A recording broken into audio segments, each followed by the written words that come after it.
Soy Ramaseca, el inspector ecosocial, y desde hace muchos años ando muy preocupado. La Agenda 2030 pone en valor el desarrollo socioeconómico junto a la protección del medio ambiente.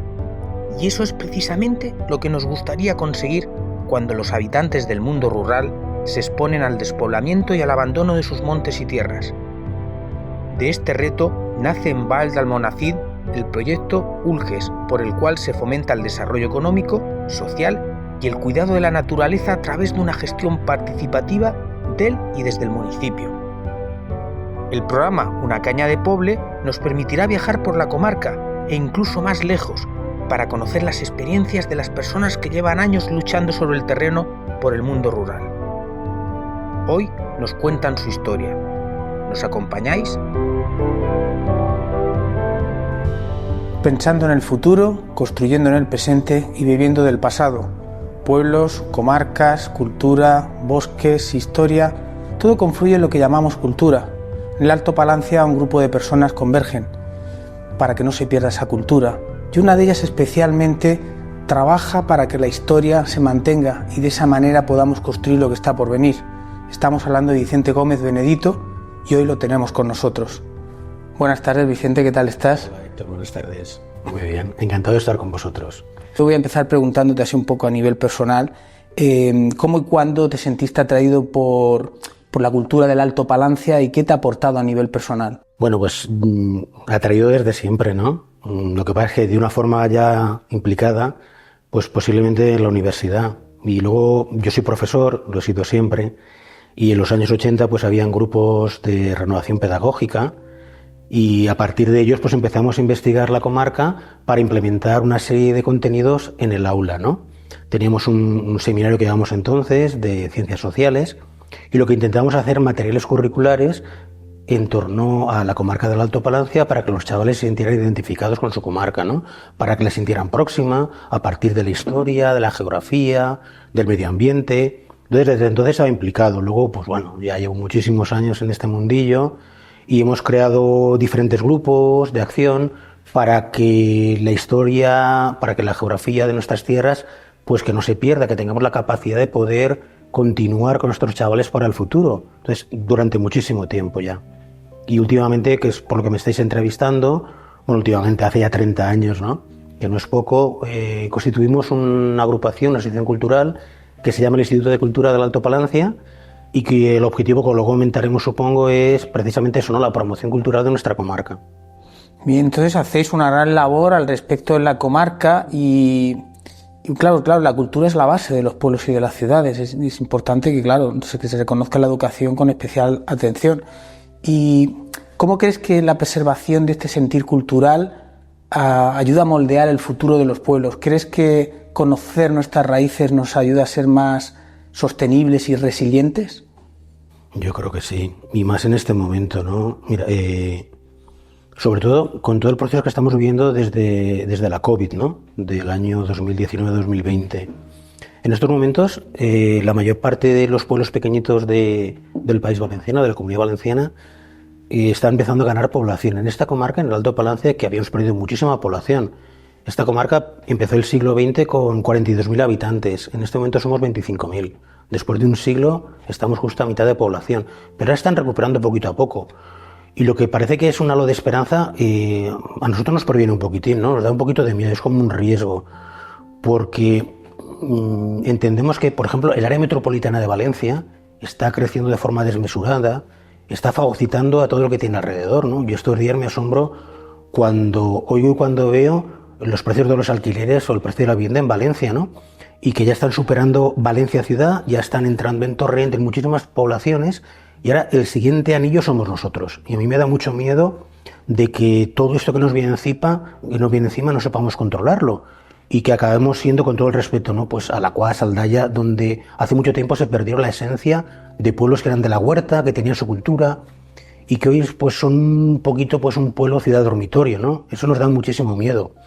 Yo siempre digo, bueno, es una frase famosa que vosotros repetís constantemente, que solo se ama aquello que se conoce y que solo se defiende aquello que se ama, ¿no? Y a ver, yo estoy viendo cosas que me asustan un poquitín. Por ejemplo, aquí hay zonas muy bonitas en torno a altura la zona del Cantal, que van a empezar con las macroplantas de paneles solares, o en Segorbe la posibilidad de que empiece a crecer porque Sagunto está haciendo muy grande también, o no sé, venís del Espadán, o que el Espadán acabe siendo una segunda residencia. Todo eso a mí me da un poquito de miedo. Entonces la cultura de estos pueblos, que es muy antigua, tiene unas tradiciones, tiene una forma de ser, tiene una forma de trabajar la tierra. Todo eso no lo podemos perder. Y luego comentaremos, ¿no?, sobre la agricultura de esta zona, de cómo se están perdiendo formas de vida que son fundamentales, y para eso tiene que estar ahí la cultura, ¿no?, para defender una posición ante los retos que tenemos delante. Y por supuesto que la cultura nos hace resilientes, y por supuesto la cultura que nos permite sobrevivir como pueblo. A ver, aquí hay una contradicción, una paradoja tremenda, ¿no? Por un lado queremos que nuestros hijos, nuestros nietos continúen aquí, pero nos da miedo que lo que llega desde fuera, bueno, habría que intentar buscar un equilibrio entre las dos partes, para que lo que llega desde fuera no acabe colapsando lo que es la cultura popular de esta zona, de la serranía, de muchísimas zonas del País Valenciano. Necesitamos beber del pasado, ¿no? Sí, Muchas veces el pasado parece que se desprecia por lo novedoso y seductor del futuro, pero yo creo que al final tienen que combinarse ambos, pasado y futuro tienen que combinarse para tener el presente que nos toca. Sí. ¿Tú crees que las características geológicas, geográficas, hidrológicas, ecosistemas, climatológicas de una zona le dan una forma a la historia y no otra? Esa historia que bulle a través de los siglos y en todas vuestras comarcas de aquí del Alto Palancia. Bueno, yo como geógrafo creo que el medio ambiente, que la geografía no determina, pero sí que condiciona, ¿no? Pues por ejemplo la comarca, toda la zona del Espadán es muy característica, no es una orografía muy intrincada, son valles muy pequeños. Todo eso ha condicionado la historia. Por ejemplo, durante muchísimo tiempo, cuando empieza la conquista cristiana, en toda la zona del Espadán, ahí se mantiene la población musulmana, la población mudéjar, hasta la expulsión de 1609. ¿Por qué ahí? Porque eran las zonas peores, más marginales, y ahí estuvo esa población. Y esa población creó una serie de características fundamentales para entendernos. O esa misma zona, mucho después, en el siglo XIX, cuando empieza la industrialización, cuando hay mucha gente que empieza a salir de aquí, de donde en primer lugar que salen es precisamente de las zonas más marginales, ¿no?, donde tienen menos oportunidades. Y eso lo que hizo fue también establecer unas características que se enmarcan con la despoblación, pero que van más allá y que están condicionando muchísimo la estructura de la población, de la cultura, del territorio. Claro que sí, el medio ambiente, la estructura física de una zona está condicionando la historia, y la ha condicionado en el pasado, claro. Claro, y el clima y la forma en cómo discurre el agua y todo eso se combina, y todo eso es lo que se da a llamar cultura. La cultura es una mezcla de todo. Claro que de todo. Estoy acordándome ahora de las huertas, las acequias, los molinos, los batanes, que fueron imprescindibles, ¿no?, para las poblaciones de altura, de Segorbe y de Navajas, ¿no?, con más de 10 siglos de existencia. Y concretamente me paro a pensar y a preguntarte qué nos puedes contar de la acequia de la Esperanza, ¿no? Enhorabuena, porque creo que tienes un libro al respecto. Pues mira, ahí sí que es un ejemplo tremendo, ¿no? A ver, la acequia de la Esperanza es una acequia, es un sistema hidráulico, más que una acequia, un sistema hidráulico que se pone en marcha hace 1000 años. Lo ponen en marcha los musulmanes, y que después de 1000 años sigue siendo sencillamente espectacular. Y no lo digo yo, lo dicen los ingenieros, que todavía lo ven ahí y se asombran de cómo se pudo montar en aquel momento con aquellos medios que tenían los musulmanes. Pues bien, esa acequia, que nace en el manantial de la Esperanza, que es una auténtica preciosidad y que da de beber a Altura, Segorbe, a Navajas, como tú muy bien has dicho, rega miles de anegadas de esta comarca durante muchísimo tiempo. Y no solamente es que rega un montón de anegadas que han comportado una cultura propia. Yo cuando hacía el libro de la Esperanza, yo lo hice por varios motivos. Primero porque me gustaba, y porque es mi tierra y me encanta hablar de mi tierra. Pero segundo porque tenía un miedo terrible, ¿no? Porque la cultura popular, la cultura de la gente del pueblo, que ha sido menospreciada, ¿no?, porque es del pueblo, tipos de cultivo, tandeos para el agua, todo eso estaba desapareciendo. Nadie lo había reflejado sobre un papel y se perdía, porque era una historia oral que es fundamental y que la hemos dejado de lado, marginada, porque no nos interesa demasiado, ¿no? Y esa acequia había comportado folclore, fiestas, sistemas de cultivo, técnicas de cultivo, prácticamente de todo, y no solamente la agricultura. Por ejemplo, esa acequia permitía el funcionamiento de molinos. había molinos harineros, había un molino, un batán, que tú has nombrado antes, un batán papelero. En un momento determinado, en el siglo final del XVIII, principio del XIX, la fábrica de papel más importante de España estaba aquí, estaba en Altura, y funcionaba gracias a la acequia de la Esperanza. Y todo eso se ha perdido, ¿no? Y ese molino con una preciosidad se ha derrumbado, y vemos como todos los días se derrumban masías, desaparecen. Entonces, vamos a ver, no podemos permitir que esto continúe así. Es que esa es nuestra herencia cultural, y nosotros como mínimo tenemos que defenderla para que nuestros hijos la conozcan. Yo cuando hablaba en el libro sobre las partidas de riego de Segorbe, yo decía, esto no puede ser. Cuando la gente mayor me contaba cosas, yo decía, ¿y se va a acabar aquí? Porque nadie lo va a conocer. No ha quedado reflejo, ni material, porque todo se ha derrumbado, ni tan siquiera inmaterial, porque nadie ha pasado a un papel, un montón de información que es básica, que es nuestro pasado, vaya. Además es una tecnología persistente, porque las tecnologías del pasado se hacían con una visión histórica de siglos, en duración, cosa que las tecnologías de ahora son mucho más caducas, con la obsolescencia incluso programada. Y me da miedo porque estás comentando eso y estoy pensando que el futuro hacia el que vamos, con escasez de recursos, tal vez necesite un poco mirar a este tipo de tecnologías que han sido capaces de aguantar la historia y de integrarse con el territorio, además con una cultura en el cual todo converge, ¿no? No es que la cultura va por un lado, el campo va por otro y lo técnico va por otro, sino que todo se junta, como ha ocurrido siempre. Es que además, tú fíjate, lo que hemos hablado de los molinos con el funcionamiento del agua son molinos hidráulicos, valencianos, molinos de los de toda la vida, ¿no? Con el cárcavo, y funcionaban muy bien, han funcionado siempre bien, sin ningún gasto energético implementado. Había fábricas de luz con el agua, había muchísimas cosas, y la gente funcionaba bien y sobrevivía. Es verdad que había limitaciones como en todos los sitios, pero bueno, ha llegado un momento en que todo eso no sirve, porque es caduco, porque es viejo, porque viene de un pueblo, y el pueblo parece que frente a la ciudad es segunda división. Fíjate, cuando yo del otro día leía, pues en un libro, que la industria del siglo XIX en Holanda se había más de 3.000 molinos. Sí. Quiero decir, y parece que la revolución industrial de los combustibles fósiles lo ha cambiado todo. Me gustaría preguntarte, porque ya lo has mencionado, el Instituto de Cultura del Alto Palancia, que nos cuentes qué es, qué objetivos persigue, cómo se inicia, quién lo impulsó en sus inicios. Bueno, pues mira, el Instituto de Cultura del Alto Palancia es una asociación cultural. Entonces tenemos un precedente. Hace muchísimos años aquí hubo un centro de estudios del Alto Palancia. Bueno, a principios de los 80 hay una eclosión de centros comarcales en todo el territorio valenciano. Y aquí también se crea uno, ¿no? Lo que pasa es que, bueno, pues es que sigue mucho esfuerzo, y al final la gente que lo movió, pues lo dejó. Y nosotros sentimos la necesidad, hace ahora 30 años precisamente, como te he dicho, ¿no? En el año 94 sentimos la necesidad de volver a poner un centro de estudios en marcha. Y objetivos hay muchos, ¿no? Ambiciones había muchas, luego el tiempo nos va atemperando. Pero, por ejemplo, fundamentalmente es el conocimiento y el estudio y la divulgación de las características de esta comarca. Implementar una serie de proyectos culturales para entrar en relación con la población. Publicamos muchas cosas, publicamos un boletín de estudios con muchísimos artículos de investigación, publicamos monográficos, hacemos exposiciones. Bueno, y de vez en cuando, aunque cada vez menos, también levantamos la voz, ¿no? Frente a cosas que no nos gustan, que estamos viendo que atacan nuestro territorio y que pues somos pusilánimes o miramos para otro lado, como que no fuera con nosotros, y va con nosotros, ¿no?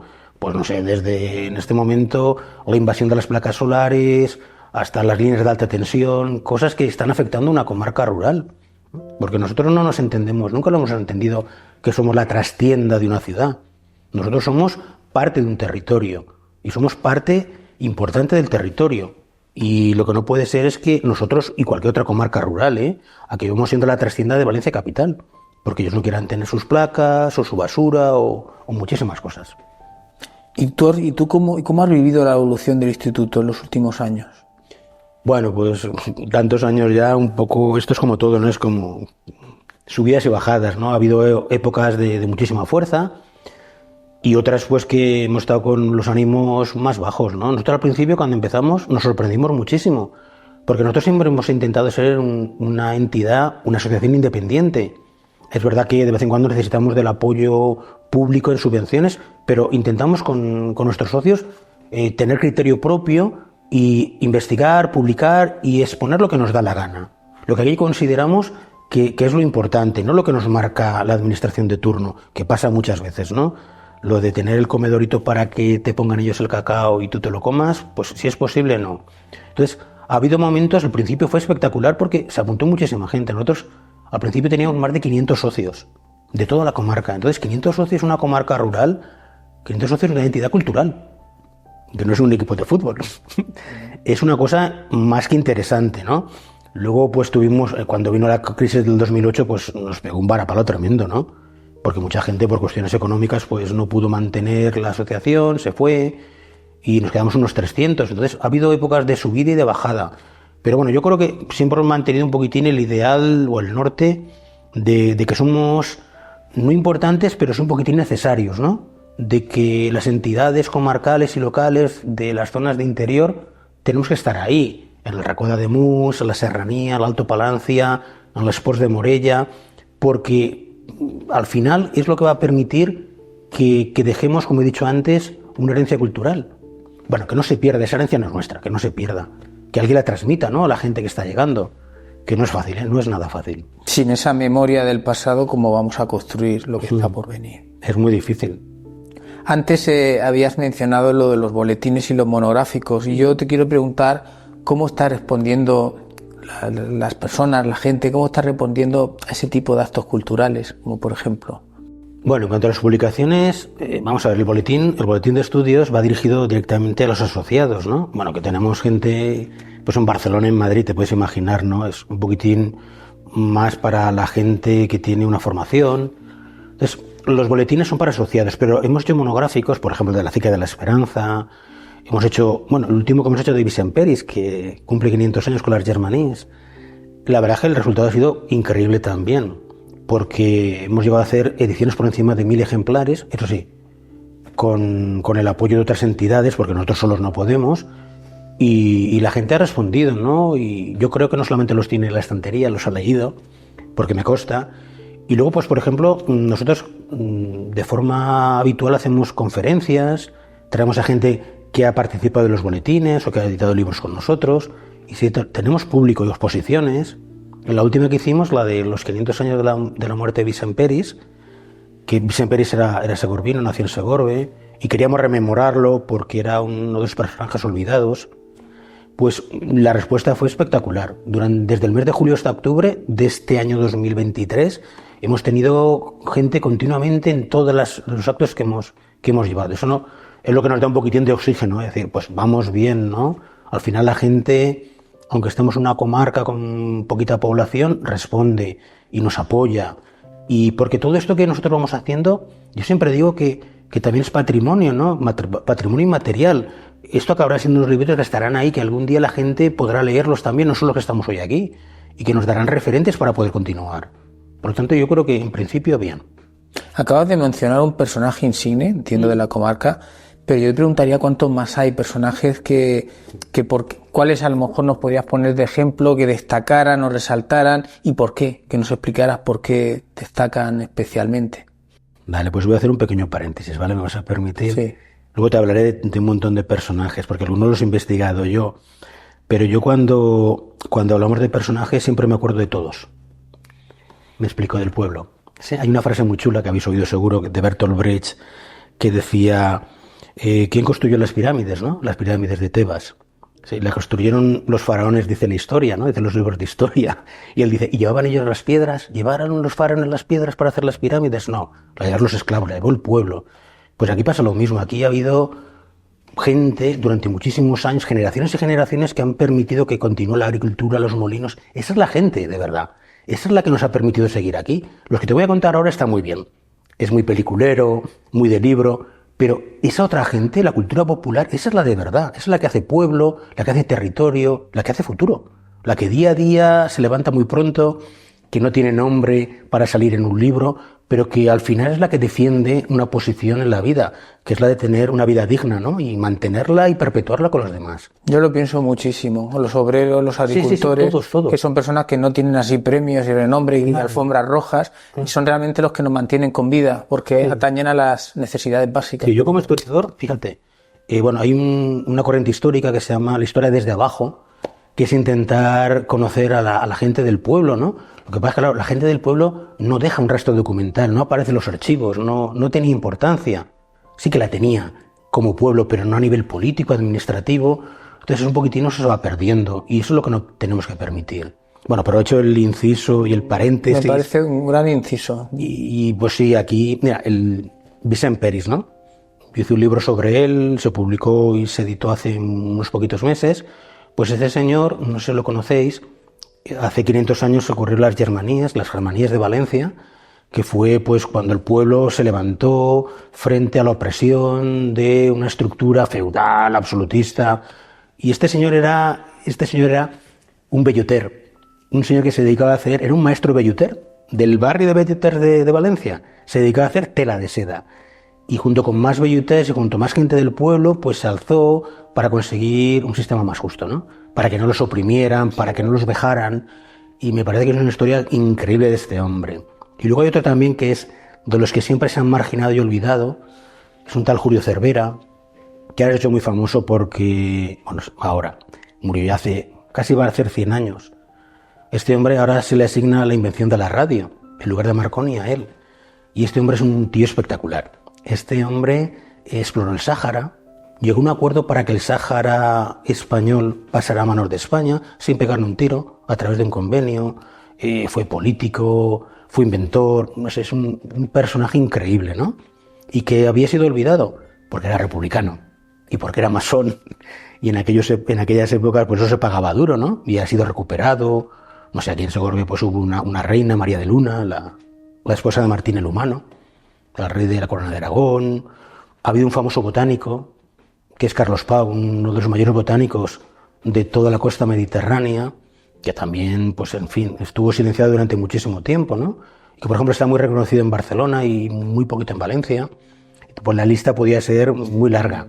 No es imposible incluirlos a todos. Sí, lo que pasa es que son gente, fíjate, que durante mucho tiempo habían estado marginados, olvidados ahí en los anaqueles donde cría polvo, pero nadie los recoge. Y es, por ejemplo, una de las labores que hacemos, ¿no? De coger a toda esta gente y reivindicarla. No por ellos, que también, sino por todo lo que hicieron, por intentar buscar un mundo mejor, vaya. Ahora que queda tan bonito aquello, un mundo nuevo, un mundo mejor posible, pues esta gente lo hacía también, vaya. Y documentar lo que estaba pasando. Por supuesto que sí, documentar lo que estaba pasando. Cuando me has dicho de Vicent Peris, me he acordado de la apropiación, ¿no? De la tierra, de los recursos, ¿no? Sí. Ese comienzo del sistema económico que tenemos ahora imperante, que un poco bebe de lo que ocurrió en aquellos tiempos con las revueltas. Claro. Aquello fue terrible, ¿no? Y ocurrió en varias partes de Europa, no solo aquí. Sí, coinciden. Sí. En el siglo XVI están las comunidades de Castilla, están los pobres del Guión, están las Germanías en Valencia. En Inglaterra también lo pasaron. Muy bien. Y bueno, yo tengo entendido de que establecéis sinergias con muchas entidades, dais cabida, de hecho, tenéis actos, certámenes, proyecciones de películas, lecturas de libros, exposiciones. Incluso pues permitís establecer sinergias con otras entidades culturales en lo que podríamos llamar auténticas alianzas, como ahora mismo la Agenda 2030 hablaría del Objetivo de Desarrollo Sostenible número 17, que es la alianza para lograr los objetivos. Yo creo que para alianzas, creo que podéis darnos un buen ejemplo, ¿no? ¿Cómo se están viviendo todas esas experiencias de conexión? Bueno, a ver, hay dos partes, ¿no? Por no apropiarnos lo que no es nuestro. Hay una parte que estamos llevando desde hace un par de años y que además estamos muy satisfechos. En esta comarca hay un montón de actos culturales. Lo que pasa es que esos actos culturales en pueblos pequeñitos la gente no los conoce. Entonces decidimos que íbamos a hacer una página web, que íbamos a entrar en Facebook, en redes sociales, para hacer lo que hemos llamado una cartelera cultural, que es el ICAP, la cartelera cultural del Alto Palancia. Bueno, no intentamos en la cartelera Turia de Valencia, pero por ahí van los tiros, ¿no? Entonces nosotros todos los días sacamos una noticia cultural, pues de una exposición en Viver, de una presentación de un libro en Geldo, de muchísimas cosas, para que la gente tenga capacidad de darse cuenta de que al lado están haciendo cosas increíbles. Mira, este año pasado Geldo fue capital cultural valenciana, y en Geldo vino el Brujo a hacer una actuación, en Geldo vino una orquesta sinfónica, en Geldo, y de ostras, y esto está pasando en un pueblo de 700 habitantes, ¿no? Y esto lo tiene que conocer la gente, porque esto no puede pasar por alto. Y la gente respondía, ¿eh? Es una parte de lo que intentamos hacer, ¿no? Buscar un poquitín ser difusores de todo lo que se está haciendo. Y luego la otra parte es una cuestión de supervivencia, ¿no? Nosotros como entidad, si queremos ser independientes, tenemos poquito dinero. Entonces necesitamos, por ejemplo, cuando publicamos, hemos de buscar socios que nos ayuden ahí, ¿no? Y hemos encontrado, pues de vez en cuando, entidades que han coeditado con nosotros, que nos han ayudado a hacer una exposición. Entonces, para nosotros, lo que hoy en día está muy de moda, las sinergias, es una cuestión de supervivencia. A ver, en los territorios donde hay muy poquita gente, donde no se disponen de recursos, o buscas a la gente y te pones de acuerdo con ellos, priorizas y ejemplificas con algo que luego la gente te responde, o va a ser muy duro, pero o estás muerto, ¿eh? Estás muerto. Es la cooperación de la gente que ya coopera. Sí. O sea, ya hay participación, pues ahora vamos a crear redes entre todo eso que participa. Claro. Yo estoy pensando ahora en la migración, ¿no? En las personas que migran del campo a la ciudad, la falta de interés de los jóvenes por el mundo agropecuario. Yo te preguntaría si piensas que la vida en los pueblos pueden ofrecer una oferta sugerente y culturalmente atractiva. ¿Qué podrías comentar a lo mejor a las personas más jóvenes respecto a la sensatez de vivir en un pueblo respecto a una ciudad? ¿Qué nos puede aportar de más? A ver, bueno, es un tema, ese sí que es un tema complicado, ¿no? Es el principio de la entrevista que me estabas haciendo, yo creo que es al final y cerrar el círculo. A ver, aquí hay dos cuestiones. La primera, la gente joven lo que quiere es un futuro. Entonces, los pueblos, el futuro lo tienen complicado, porque económicamente no hay muchas alternativas.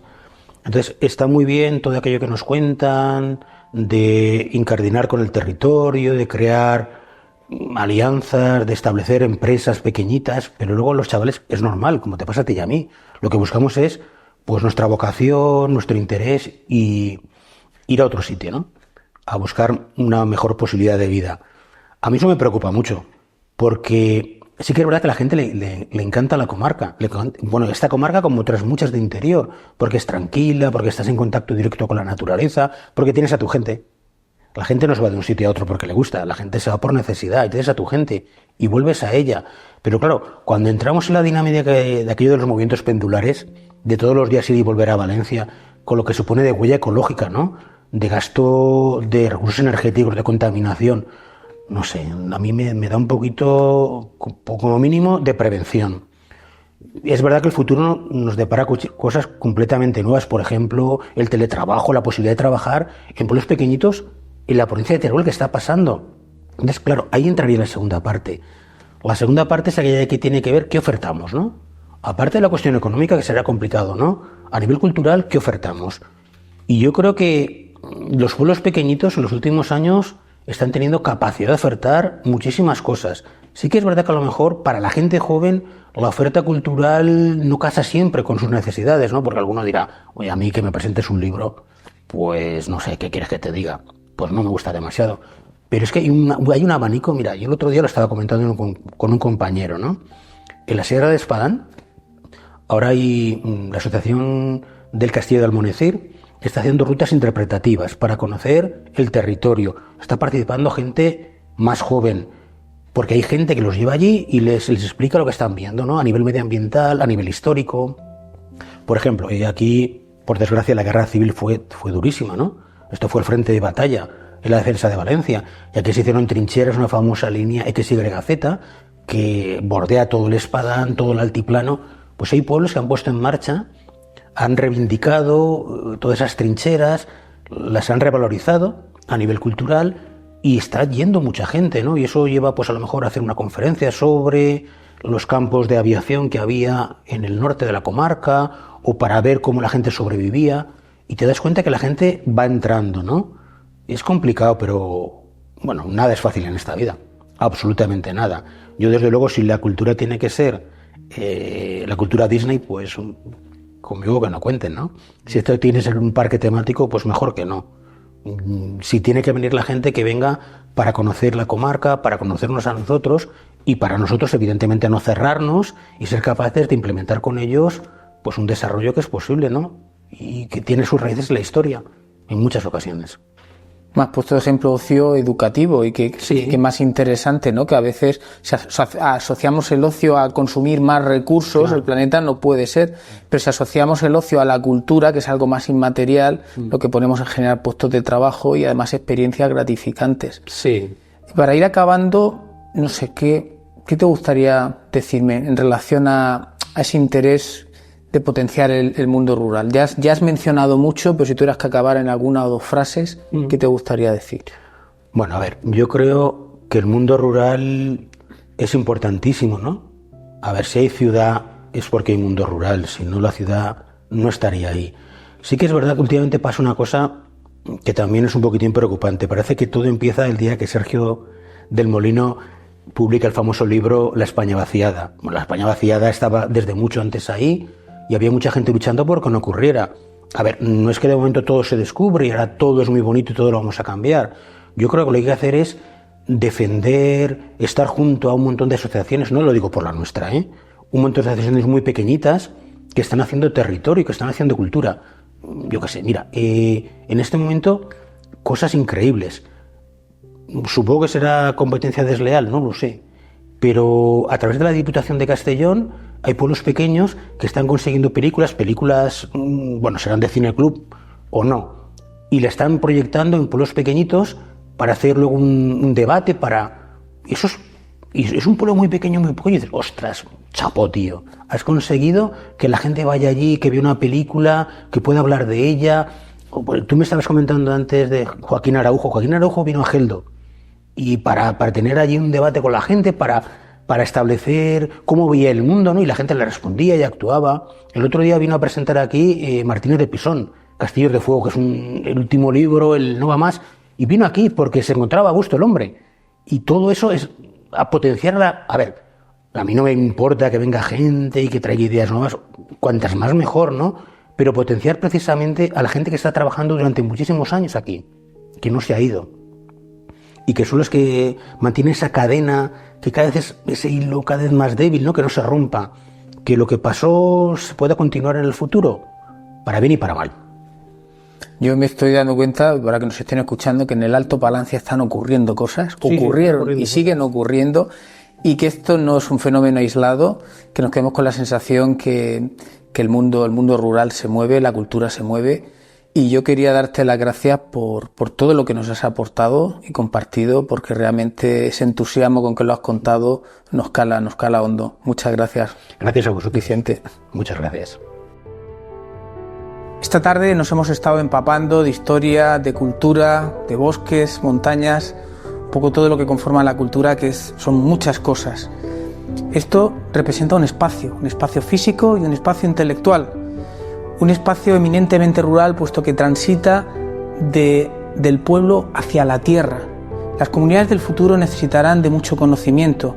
Ese conocimiento, la conservación de ese conocimiento, es parte de toda la labor de tantas personas y del instituto como el ICAP, y hay una de esas personas que destaca especialmente. Yo me atrevería a afirmar sin lugar a dudas que Vicente Gómez Benedito está ayudando a que ese futuro de los pueblos sea más sostenible.